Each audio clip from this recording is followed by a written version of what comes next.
এক ঘন জঙ্গলে বাস করত এক চঞ্চল টিয়া পাখি, এক দুষ্টু বানর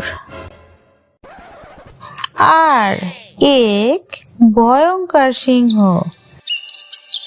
এই তিনটি প্রাণীর স্বভাব ছিল একেবারেই ভিন্ন। টিয়া পাখি ছিল বুদ্ধিমান ও মিষ্টিভাষী, বানর ছিল কৌতুকপ্রিয় ও চঞ্চল, আর সিংহ ছিল গম্ভীর ও সতর্কবাণী। একদিন টিয়া পাখি গাছের ডালে বসে দেখতে পেল শিকারীরা জঙ্গলে পাতা ভাত বসাচ্ছে। সে সঙ্গে সঙ্গে উড়ে গিয়ে বানরকে জানালো, বন্ধু বানর, সাবধান, শিকারীরা আমাদের জঙ্গলে ভাত পেতে রেখেছে। যদি তুমি সাবধান না হও তাহলে বিপদে পড়বে। কিন্তু বানর ছিল দুষ্টু প্রকৃতি। সে টিয়া পাখির কথা শুনেও হেসে বলল, টিয়া পাখি, তুমি তো সব সময় ভয় পাও, আমি কি তোমার মতো ভীতু?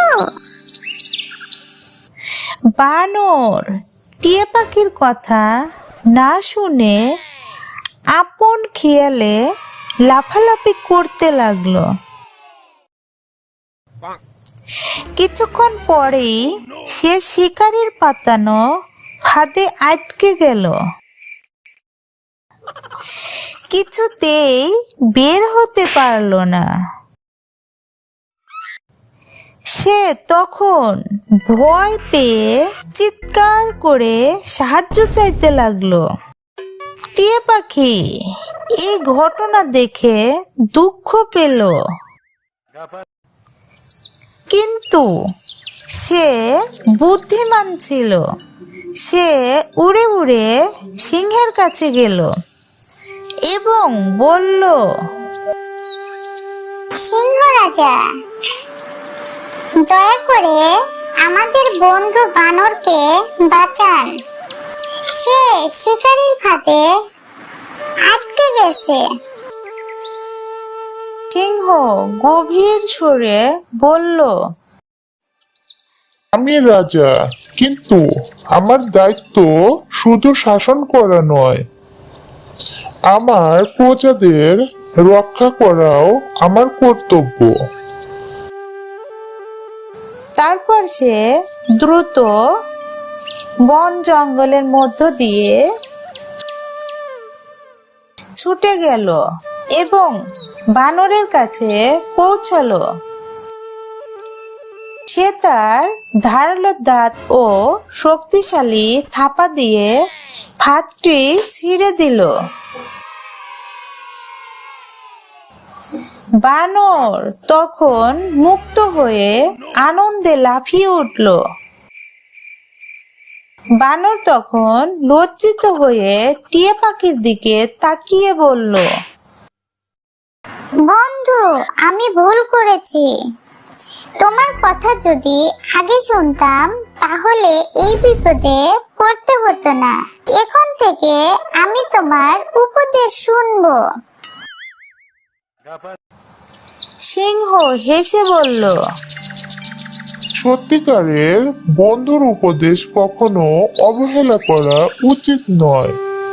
আর একজন সত্যিকারের নেতা শুধু শক্তিশালী হয় না, সে তার প্রজাদেরও সাহায্য করে। এরপর থেকে তিনজন আরো ভালো বন্ধু হয়ে গেল। বানর টিয়া পাখির কথা মন দিয়ে শুনতে লাগলো। টিয়া পাখি সবার উপকার করতে লাগলো।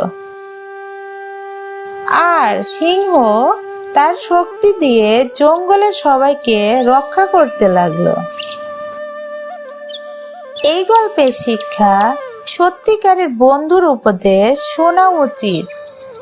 অহংকার করলে বিপদ হতে পারে।